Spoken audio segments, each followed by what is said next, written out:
دل کے بڑاس کو نکالنے کی وجہ سے یہ حسد ہے جس کی وجہ سے اس شخصیت کا نام نہیں لیا جاتا۔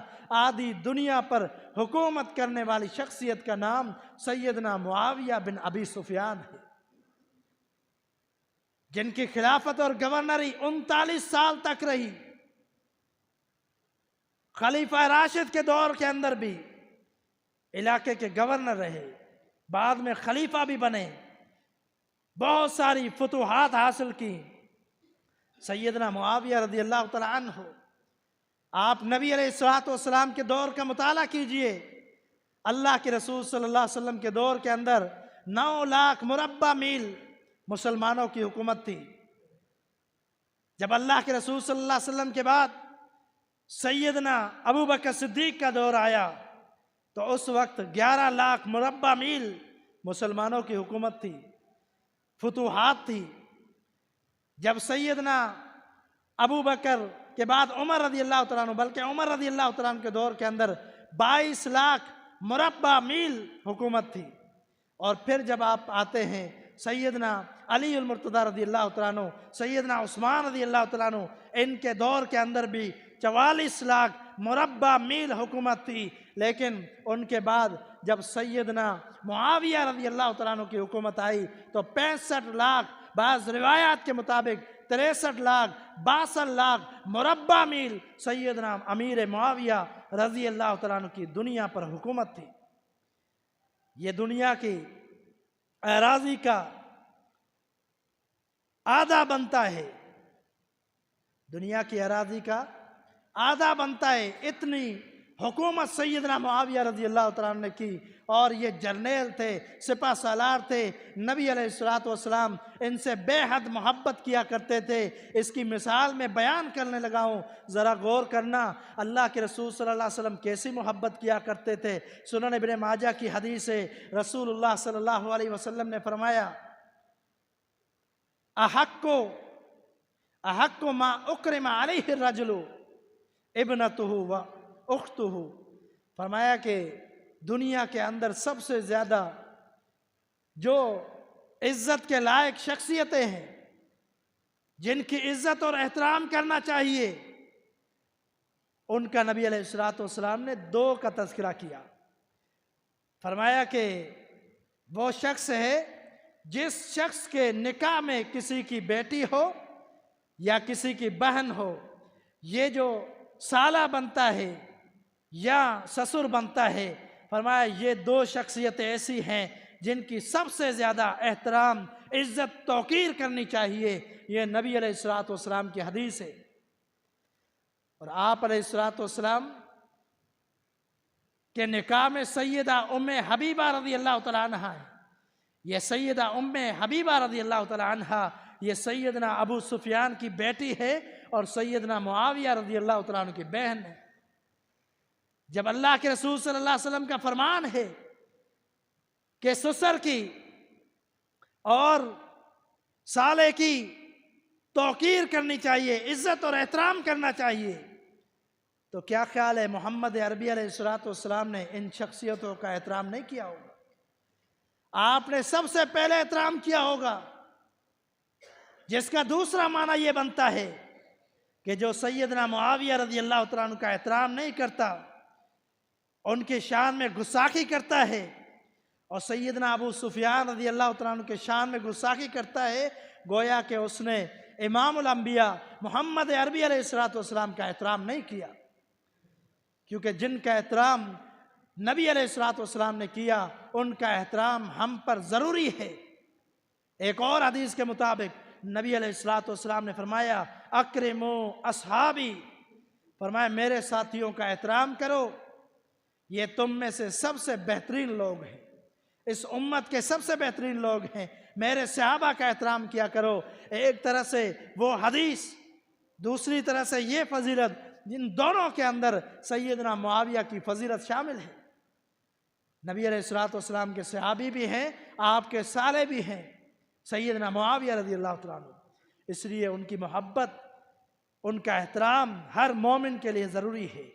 جس طرح دیگر صحابہ کی محبت ہے، اسی طرح اس عظیم جرنیل سپہ سالار صحابی کی محبت ضروری ہے۔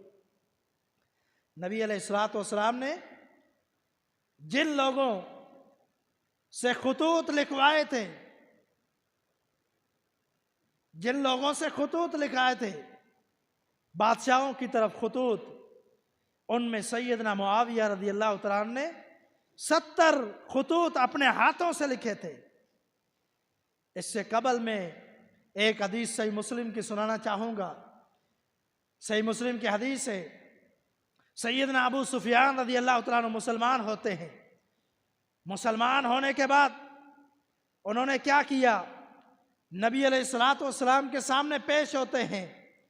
اللہ کے رسول صلی اللہ علیہ وسلم، میں آپ سے 3 چیزیں مانگتا ہوں، 3 چیزیں مانگتا ہوں۔ نبی علیہ الصلوۃ والسلام نے فرمایا کہ بتلائیے وہ کون سی 3 چیزیں ہیں۔ بات بتلانے سے پہلے سیدنا امیر ابی سفیان رضی اللہ تعالیٰ عنہ، جو معاویہ رضی اللہ تعالیٰ عنہ کے والد ہیں، پہلے یہ کہتے ہیں کہ بھتیجے، کیونکہ رشتے میں نبی صلی اللہ علیہ وسلم کے چاچو بھی لگتے تھے۔ آپ فرماتے ہیں بھتیجے، میں 3 چیزیں آپ سے مانگتا ہوں، مجھے عطا کر دیجئے۔ آپ نے فرمایا وہ 3 چیزیں کون سی ہیں؟ ابو سفیان رضی اللہ تعالیٰ عنہ پیش کرتے ہیں، اللہ کے رسول صلی اللہ علیہ وسلم، سب سے پہلی میری پیشکش یہ ہے کہ میری بیٹی ام حبیبہ کو اپنے نکاح میں قبول کیجئے۔ نبی علیہ الصلوۃ والسلام نے فرمایا نعم، مجھے قبول ہے۔ پھر فرماتے اللہ کے رسول، میرا بیٹا معاویہ وہ اچھا لکھنے والا ہے، اچھا کاتب ہے، آپ اس کو اللہ کی وحی کا کاتب بنا دے، وہ وحی لکھا کرے۔ نبی علیہ الصلوۃ والسلام نے فرمایا نعم، مجھے قبول ہے۔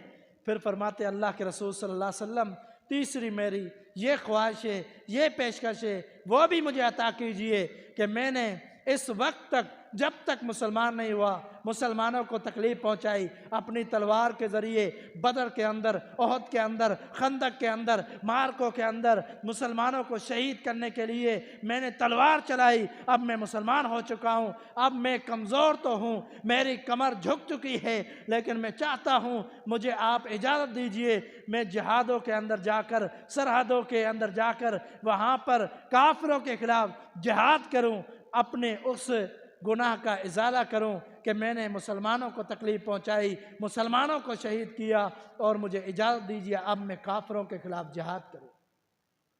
نبی علیہ الصلوۃ والسلام نے فرمایا مجھے قبول ہے۔ اب یہ 3 پیشکشیں، ایک جو پیشکش ہے ام حبیبہ کے ساتھ نکاح کی، یہ جاہلیت کے دور کے اندر تھی، جاہلیت کے دور کے اندر ابو سفیان نے کی تھی، یہ جنگ بدر سے پہلے، کیونکہ وہ جانتے تھے اگر میری بیٹی اس پیغمبر سے شادی کر لے، اس شخص سے شادی کر لے تو بڑے شان اور مرتبے والی بن جائے گی۔ اس نے یہ پہلے پیشکش کی تھی، اور باقی پیشکشیں اسلام لانے کے بعد نبی علیہ الصلوۃ والسلام نے تینوں پیشکشیں قبول کی۔ ذرا غور کرنا اگلی بات پہ۔ کچھ لوگ کہتے ہیں ابو سفیان نے یہ جو پیشکشیں کی تھی خود اس نے کہا تھا، اگر یہ خود نہ کہتا تو نبی علیہ الصلوۃ والسلام یہ فضائل ان کو عطا نہ کرتے، نعوذ باللہ، یہ گستاخی کرتے ہیں، کہتے خود کہا تھا اس لیے نبی صلی اللہ علیہ وسلم نے باتیں ٹالی نہیں، اگر خود نہ کہتے تو پھر ایسا نہیں ہوتا۔ سب سے پہلی بات یہ ہے کہ سیدنا معاویہ سے بغض رکھنے والے لوگ، قرآن مجید کی ایک آیت میں پڑھنے لگا ہوں، اللہ تعالیٰ فرماتا ہے الا من تاب وآمن وعمل عملا صالحا فاولئک یبدل اللہ سیئاتہم حسنات، فرمایا کہ وہ لوگ جو توبہ کرتے ہیں، بعد میں توبہ کرتے ہیں کفر کے بعد اور ایمان لاتے ہیں، نیک صالح اعمال کرنے لگتے ہیں، اب یاد رکھنا اللہ نے ان کے بارے میں کیا فیصلہ کیا ہے، فَأُولَئِكَ يُبَدِّلُ اللَّهُ سَيِّئَاتِهِمْ حَسَنَات، اللہ تعالیٰ نے ان کی پچھلی ساری غلطیوں کو، گناہوں کو اللہ تعالیٰ نے ان کو نیکیوں میں تبدیل کر دیا ہے۔ یہ اللہ نے فیصلہ کر لیا ہے، اللہ ان کے پچھلے گناہوں کو نیکیوں میں تبدیل کر دیتا ہے۔ اب مطلب یہ ہے کہ سیدنا معاویہ نے جو تلوار جہاد میں مسلمانوں کے خلاف اٹھائی تھی، میدان جہاد میں، جنگ کے اندر، بدر کے اندر، احد کے اندر، خندق کے اندر، جو تلوار مسلمانوں کے خلاف اٹھائی تھی یہ اس کا گناہ تھا، گناہ کبیرہ تھا، لیکن آج مسلمان ہو گیا ہے تو اب یہ اتنا بڑا گناہ بھی وہ ان کے لیے نیکی بن چکا ہے۔ سیدنا ابو سفیان کے لیے آپ ذرا غور کیجئے، غور کر کے سوچنا، یہ ایک لمحے کی عبادت جب مسلمان ہوئے، جتنا بڑا کوئی گناہ گار ہوگا اتنی زیادہ اس کے پلڑے میں نیکیاں آئیں گی۔ یہاں پر سیدنا ابو سفیان کی اس ایک نیکی کا بھی کوئی مقابلہ نہیں کر سکتا، اتنی بڑی نیکی۔ جب مسلمان ہوئے تو سارے پچھلے گناہ نیکیوں میں تبدیل ہو گئے، یہ اللہ کا قرآن کہتا ہے۔ جو بھی مسلمان ہوا اس کے گناہ نیکیوں میں تبدیل کر دیتا ہے اللہ تعالیٰ۔ اللہ جس کو اتنا شرف دے، اللہ جس کو اتنا مقام دے، اور میں اور آپ اس پر اعتراضات کریں تو پھر آپ خود سوچیں آپ کا کیا انجام ہوگا، خود سوچیں کہ اس کا کیا انجام ہوگا جو ان صحابہ اکرام پر اعتراض کرتا ہے۔ اور پھر یہ تین پیشکشیں جو لوگ کہتے ہیں انہوں نے خود بات کی، خود مانگی اس لیے عطا کی گئی، ان سے ایک سوال ہے۔ سوال یہ ہے کہ ذرا یہ بتلائیے کہ آپ لوگ کہتے ہو خود مانگی اور نبی علیہ السلام نے کہہ دیا کہ میں نے قبول کی، کیا یہ آپ کا کہنا میں نے قبول کی یا اپنی مرضی سے تھا؟ کبھی بھی نہیں۔ نبی علیہ السلام کا یہ کہنا اللہ کا قرآن کہتا ہے وَمَا يَنْطِقُ عَنِ الْهَوَىٰ إِنْ هُوَ إِلَّا وَحْيٌ يُوحَىٰ، میرا پیغمبر زبان سے جو نطق کرتا ہے، جو کلمات نکالتا ہے، یہ کلمات اللہ کی وحی ہوتی ہے۔ اللہ تعالیٰ کی وحی کے ذریعے میرا پیغمبر ہاں میں جواب دیتا ہے، میرا پیغمبر نا میں جواب دیتا ہے۔ جو بھی فیصلہ کرتا ہے یہ اللہ نے عرش بری پر فیصلہ کر دیا، اسی لیے میرے پیغمبر کی زبان پر جاری ہوا۔ یہاں پر بھی یہی بات ہے، یہ تینوں فیصلے اللہ نے عرش پر کر رکھے تھے، اس لیے نبی علیہ السلام نے ان فیصلوں پر ہاں کر دی۔ اور ایک اور حدیث سنن نسائی کی سنا دوں کہ نبی علیہ السلام نے خود فرمایا اشفعوا تؤجروا، لوگوں سفارش کیا کرو۔ آپ نے فرمایا لوگوں سفارش کیا کرو مجھ سے، تو جرو اللہ تمہیں اجر دے گا، مجھ سے سفارش کیا کرو۔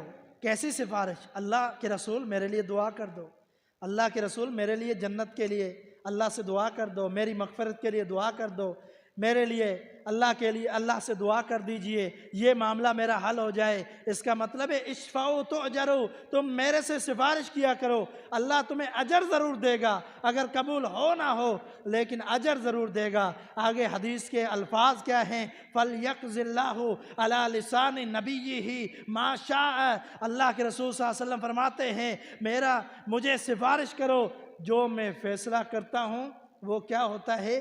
یہ اللہ کا فیصلہ ہوتا ہے۔ اپنے پیغمبر کی زبان سے جو اللہ جملہ نکلوانا چاہتا ہے وہ اللہ زبان پر جاری کر دیتا ہے۔ تمہاری سفارش کی وجہ سے اللہ کو پسند ہوگا تو سفارش قبول ہوگی، اگر اللہ کو پسند نہیں ہوگا سفارش قبول نہیں ہوگی۔ یہ ابو سفیان رضی اللہ تعالیٰ عنہ کی سفارش اللہ کو قبول تھی، اس لیے قبول تھی کہ میرا رب جانتا تھا کہ ان کے سینوں کے اندر اب ایمان مضبوط ہو چکا ہے، دل کے ساتھ انہوں نے اسلام کو قبول کیا ہے۔ تو اسی لیے سفارشیں جو تھی یہ اپنی طرف سے انہوں نے کی لیکن اللہ نے قبول کی ہے۔ ذرا سیدنا معاویہ رضی اللہ تعالیٰ عنہ کے کاتب وحی ہونے کے بعد غور کیجئے، کچھ لوگ یہ بھی کہتے ہیں کہ نعوذ باللہ وہ کاتب وحی تو تھے، یہ مانتے ہیں، لیکن کتاب اللہ کی وحی انہوں نے نہیں لکھی، قرآن مجید نہیں لکھا، بلکہ انہوں نے خطوط لکھے ہیں۔ میں پہلے ہی ذکر کر چکا ہوں کہ نبی علیہ السلام کے خطوط بھی وحی ہے۔ آپ نے جو بھی لکھا، جو فیصلہ دین کے حوالے سے کیا وہ اللہ کی طرف سے وحی ہے۔ ویسے تو وہ قرآن کے کاتب بھی تھے، لیکن جو نہیں مانتے ان کو بتلا دیجئے نبی علیہ السلام نے اپنی زندگی کے اندر 111 خط لکھے، ان میں سے 70 خط سیدنا معاویہ نے اپنے ہاتھوں سے لکھے۔ اور کیسے نہ وہ کاتب وحی ہو کہ جب پیشکش کی گئی تو نبی صلی اللہ علیہ وسلم نے دعا بھی کی، آپ نے ہاتھ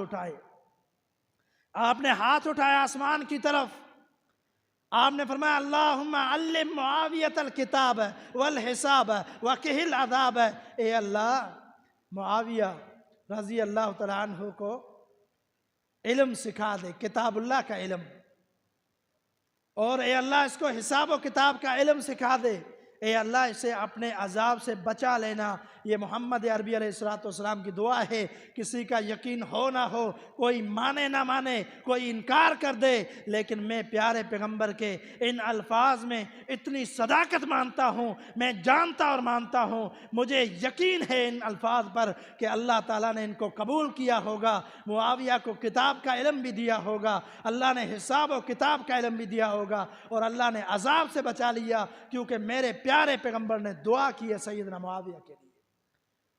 اور پھر اللہ کے رسول صلی اللہ علیہ وسلم نے دوسری دعا بھی کی۔ چند صحابہ ہیں کہ جن کے لیے نبی علیہ السلام نے زندگی میں دعائیں کی ہیں، ان میں سے سیدنا معاویہ کے لیے دو دعائیں ہیں۔ ایک دعا کیا ہے؟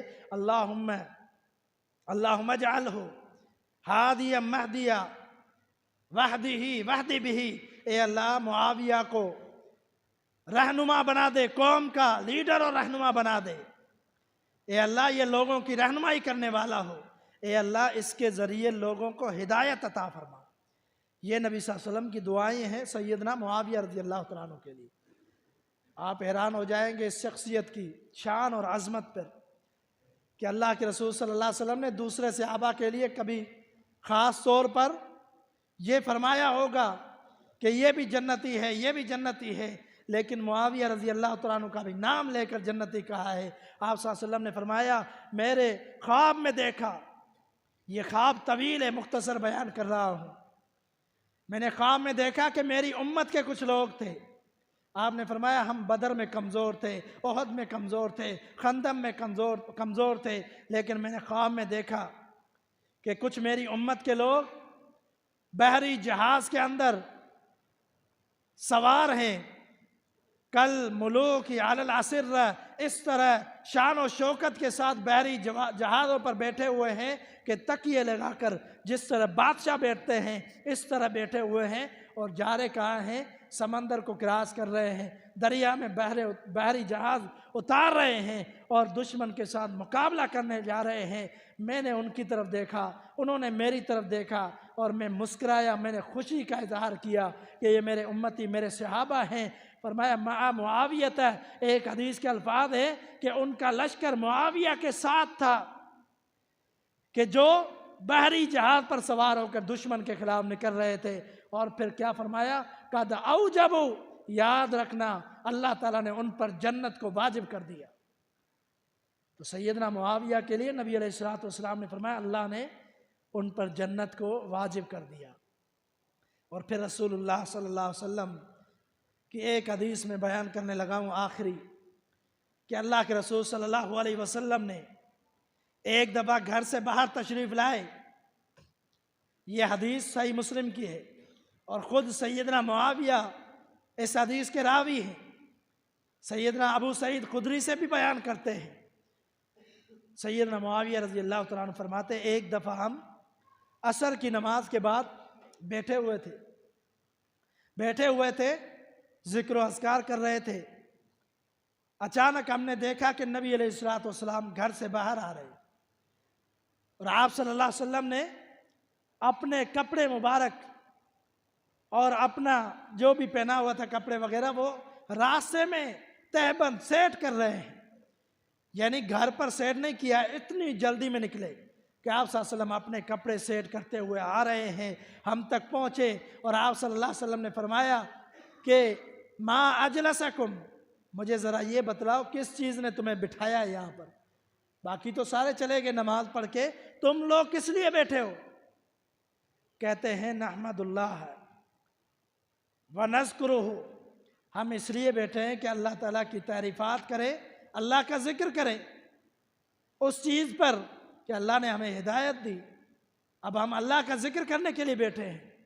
نبی علیہ السلام نے فرمایا اللہ ہی، میں تمہیں اللہ کی قسم دیتا ہوں، میں تمہیں اللہ کی قسم دیتا ہوں، قسم کھا کر یہ بتلاؤ کہ کیا واقعی تم اللہ کے ذکر کے لیے بیٹھے ہو؟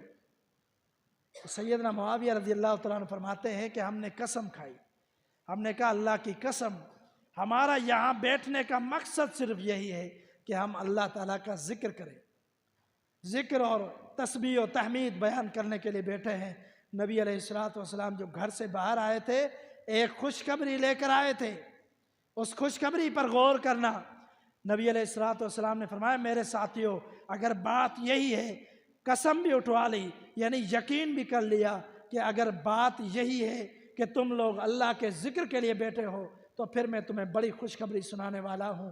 وہ خوشخبری یہ ہے کہ ان اللہ یباہی بکم الملائکہ، اللہ رب العالمین عرش پر صحابہ اکرام کے، اللہ تعالیٰ عرش پر فرشتوں کے سامنے، اپنے فرشتوں کے سامنے تم پر اس وقت فخر محسوس کر رہا ہے، تم پر اس وقت فخر محسوس کر رہا ہے۔ اللہ تعالیٰ نے فرشتوں کو نام لے کر کہا کہ معاویہ اس مجلس میں موجود ہے، دوسروں کے بھی نام لے کر یہ ساتھی پیغمبر کے بیٹے ہیں، میرا ذکر کر رہے ہیں اور مجھے ان اپنے بندوں پر فخر ہے، میں کیوں نہ فخر کروں ایسی شخصیت پر جس پر اللہ تعالیٰ عرش بری پر فخر کرتا ہے۔ یہ ہیں سیدنا معاویہ رضی اللہ تعالیٰ عنہ جن کی ذات پر اللہ تعالیٰ بھی فخر کرتا ہے۔ اسلام کے عظیم جرنیل تھے۔ یقیناً ہر صحابی کے لیے محبت ضروری ہے، اور ان فتنوں کے دور کے اندر لوگوں کی باتوں میں کبھی نہ آنا، بلکہ ہمیشہ یہ ایمان بنانے، یہ سوچ لیں، یہ فکر اپنے دل کے اندر، دماغ کے اندر پیوست کر لیں کہ ہم نے ہر صحابی کے ساتھ محبت کرنی ہے، عقیدہ محبت والا رکھنا ہے۔ اگر جس کے دل کے اندر ذرہ برابر بھی ایمان صحابہ اکرام کے بارے میں کمزور ہے، صحابہ کی محبت کے بارے میں کوئی بھی حسد اور بغض ہے، وہ سن لے کہ اس کا ایمان انتہائی کمزور ہے، اس کو اپنے ایمان کی حفاظت کرنی چاہیے اور فکر کرنی چاہیے۔ اللہ تعالیٰ سے دعا ہے کہ اللہ تعالیٰ زندہ رکھے تو صحابہ اکرام کی محبت پر زندہ رکھے، اور اللہ تعالیٰ موت دے تب بھی ہمارے دلوں کے اندر صحابہ اکرام کی محبت مکمل پیوست ہو، اور مکمل دل کے اندر محبت ہو صحابہ اکرام کی، اسی حالت میں ہمیں موت آئے۔ وآخر دعوانا